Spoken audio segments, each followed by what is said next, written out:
Welcome to another episode of Moon Monkey. On this episode, we're going to talk about Hard to Be a God, directed by Alexei German. So this film is based on a novel by the Stagansky brothers, Arcade and Boris Stagansky. The novel came out in 1964, and this is a film adaptation of that same book. The main plot of the film is a team of scientists are sent from a future Earth to a distant planet, which is stuck in a sort of pre-Enlightenment era. A little voiceover narration at the beginning of the film tells you that the Enlightenment didn't happen here, or it tried to happen, and then it was suddenly brutally repressed. Yeah. And basically on this planet, intellectuals are routinely kind of rounded up and tortured or thrown into pits. And basically it's a kind of backwards, ignorant society. Much like nowadays. Yeah. Modern Britain, in a nutshell. They look down on smart arses, as they're constantly referring to people, and anything scientific, they don't like progress. Yeah. And it's kind of the plot of it. It's quite hard to follow, especially I imagine if you haven't read the book. Yeah. It can be kind of hard to pick up what's going on. Some people would argue that there isn't a lot dialogue-wise going on. Yeah. There's nothing further in the plot. I mean, the dialogue, I felt like the dialogue did, but it was so... They really didn't set it up in a way that you're aware of what's important and what's not important. They'll say really weird, random things. Yeah. And then they'll say something that's very important to the plot, but there'll be no distinction between it. It's just kind of rambling. You've really got to pay attention to what's being said. So there's a lot of characters who are introduced. The main character is Don Ramata, who's played by Leonard Yamelchik. Obviously, all Russian actors, so they won't probably be very well known in the West. Mostly they've starred in Russian films. I'd never seen him before. But yeah, he plays Don Ramata, who's the scientist who's staying in this town, which is Arkanar, which is the really backwards place. You've got Don Reba, who is the head of the Greys, a kind of military order who keep control of the citizens and torture anyone who shows signs of brilliance or that they're going to advance the civilization in any way. And the plot for Don Ramata is essentially he's looking for a doctor called Budak who's been kidnapped, or he's been taken away by this military police because he's a more intelligent person. So he's looking for him. That's the main thing that's kind of pushing the whole thing along. Yeah. Is he's looking for this guy. But like you say, you really have to be paying attention, otherwise you could even miss like what he's doing. And there's kind of uprisings. You've got the Greys, and then there's like a religious order come later on and take over from the Greys, who are known as the Blacks. So yeah, it's all kind of there, and there is a lot happening. And there's Baron Pampa as well, or Don Pampa, who's Ramata's friend. These other Dons are actually like they're citizens of that planet. It's only really Ramata who's from Earth. And there are other scientists there who've gone off to Irakan, which is a nearby village, which is more advanced than Arakar. But yeah, they don't really help you out a lot with the plot. Or say, look, this is an important person, or this is an important thing to be aware of. It's all just in amongst people walking around in mud and shit. Yeah. But essentially, the whole idea of the thing is progress, and the progress on this planet's been stalled, and Ramata can't do anything about it. So he's from an advanced civilization, he's looking at this and thinking, this is just terrible, but he can't do anything to help them out. So yeah, in terms of the style of the film, it's a very unusual movie. We should say it took 6 years to shoot. It was shot over 6 years apparently. Yeah. And the director, Alexei German, or German, however you want to say it, died before it was released, and it was completed by his son, I think, as well. Yeah.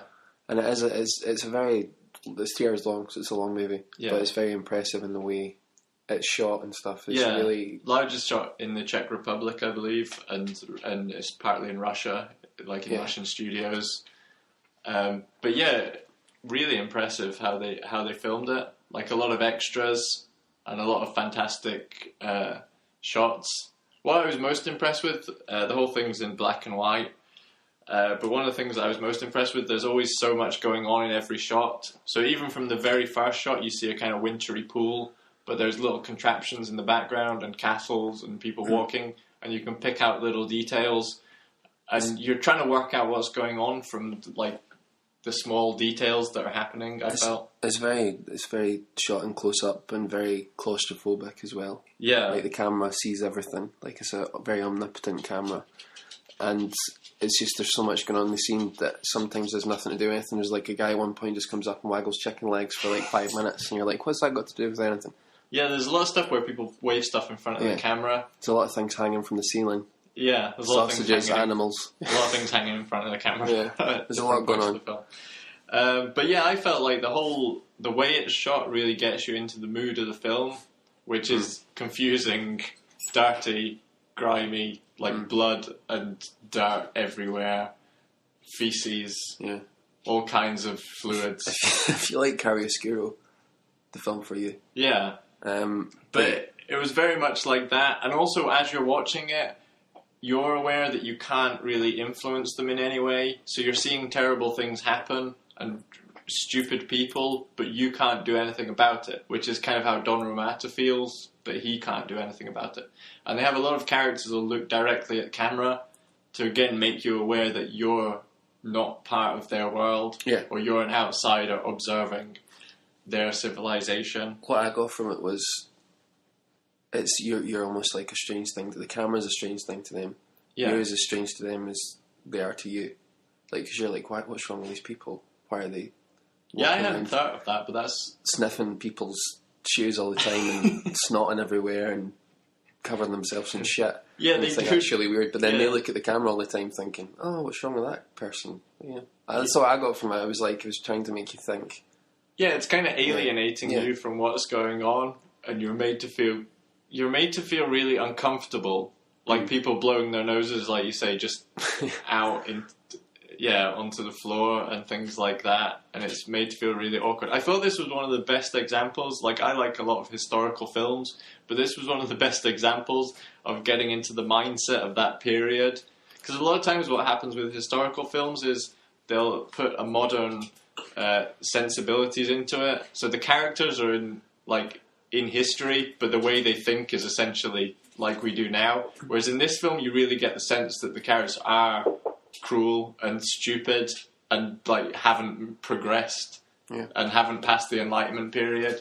In terms of the way it was shot, it was really interesting. And the themes of the film, I think really you've got to read a lot into this. Otherwise, if you're just taking it at face value as people wandering around, dangling chicken feet, sausages hanging from the ceiling, you've got to really look into it. You're kind of hung up on the sausages. The sausages there's a lot of sausages at one point. Yeah. But there's loads of, if you take it just for what you're seeing, you've got to look deeper into it. What are they trying to say, I think, or you're not really going to enjoy this movie. Yeah, there's a lot of things, like when we were watching it, there was like the roses, one scene or a big motif in it, and there was a lot of motifs and recurring things, and also recurring dialogue. Like they talk about the Sioux bird early on, and then later on the call of the Sioux bird, and there's the whistling, the whistle at various points. There's a lot of trumpets as well. Yeah, so there's a lot of things which, if you're paying attention and you're willing to put a lot into the movie and consider what the meaning is, you'll get more out of it.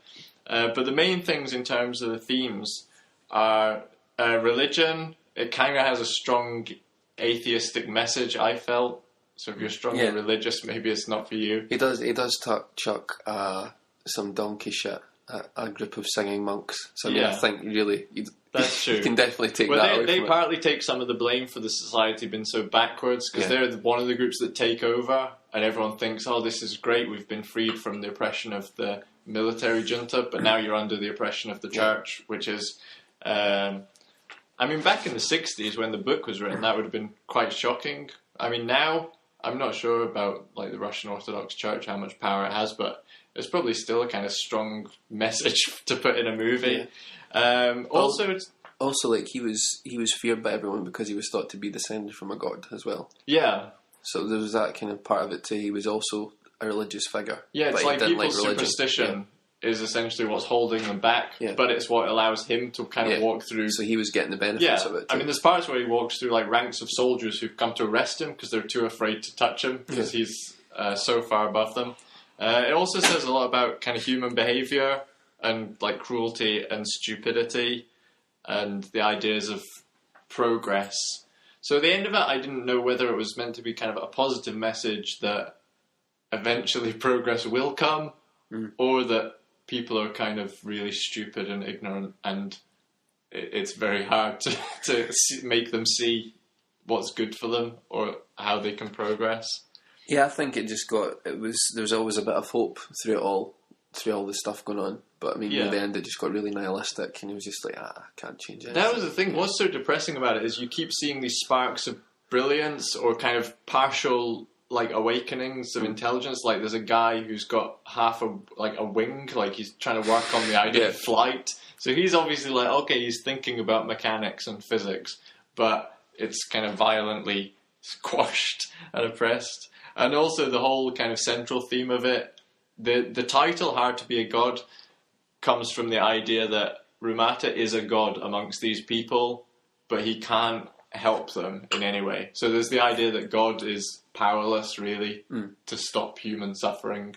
So a lot of kind of theological. Yeah, there's a lot of religious stuff, but I think there's also this like looking at Russia and Russia today and Russia back then, like Stalinist Russia and things like that. I mean, the whole thing like the is oppressive regimes and stuff. Yeah, the whole thing is an allegory for our own human history and even human present. Yeah, things that like now. A lot of violence going on that people don't seem to be able to break out of. So in terms of like positives for the film, what do you think were like the big things that would recommend this film to anyone? Well, I think it's been compared a lot to Monty Python and Game of Thrones. Yeah. So if you think you'd like a mashup of that... Yeah, it's a lot funnier than I thought it would be. There is a lot of humour, but maybe that's just our horrible sense of humour. Like, it's kind of dark humour, but there are things in it which I think are meant to be ridiculous and like meant to break the tension in a way, because if there wasn't those moments of levity... Yeah. It would be a very, very long watch. A very, very long 3 hours. But positive, it's really impressive the way it's shot, and it's totally different to anything I've seen. Yeah, the cinematography is fantastic, and like all the shots, there's so much going on that even though it's a very long film, there's very few scenes where they hold for a long time, or it's like very static. The camera's always moving, and there's always stuff to be watching. Yeah. So you're kind of always kept entertained in a way. I mean, there's really no kind of terribly long scenes, because the camera tends to move through the scene, and then you'll be in like another place or another scene. So there's always something to keep you. There is moments I was just like, what's going on here? I have no idea. But I was still interested to see the end of it, because it's such a different thing. Yeah, it's just so unique. I can't think of anything. But did you find it like it was confusing, but you were still intrigued? Yeah. Yeah, well, like what's happening? Definitely, I wanted to see it to the end. Like I wouldn't have started watching it and then be like, no. You do get the sense in it that something's happening though. Whereas some films are kind of confusing, but you get the sense that it's not going anywhere. Yeah. It's just confusing for the sake of it. So yeah, positives: great cinematography and great acting. I mean, the actors kind of went all out, I feel, in this film. Like they didn't hold back from just portraying stupid, backwards people. The negative parts of the film, it's not really for everyone. No, and it is a long watch. It's quite disturbing and it's quite brutal. There's some seriously apocalyptic scenes in a way, but it's not a fun watch. But it was different. It was intriguing. But I mean, it is years long, so I mean that's a negative. And also, it's a film that's based on ideas which might not appeal to everyone. It's not like there's a plot where there's a quest or a battle or a conflict to be solved. There's really no the central conflict is between kind of ignorance and enlightenment, but it's more a metaphorical conflict than something that people can get behind and root for one character over another. I think it makes me want to go and read the book. which I think is a good sign. If you go and see a film and you think, well, I never want to have anything to do with that again because it was so bad, but this has made me like, oh, maybe check the book out. Yeah. So I mean, I think that's a positive. That's the thing. The book offers a lot more in terms of explanations of what's going on. It's still a little confusing, and it puts you in that world of which you're not really used to, but it offers more explanation. Whereas the film, I think, did a fantastic job of really just dropping you in the centre of that world and letting you try and work out what was going on for yourself. So I mean, if you're into snot, mud, blood, hatred of gingers, trumpets, then this is the film for you. Yeah. That pretty much sums the movie up quite succinctly. But yeah, I would definitely recommend it for anyone who's a fan of film and what can be done, what can be achieved through that medium. It's an impressive watch if nothing else, because it's really arty if you're into arty movies as well. Yeah, you won't have seen many other things which are like this. This is unique, is one thing. So yeah, thanks for listening to our review. Make sure to like and subscribe to our channel, and we'll be back with another review soon.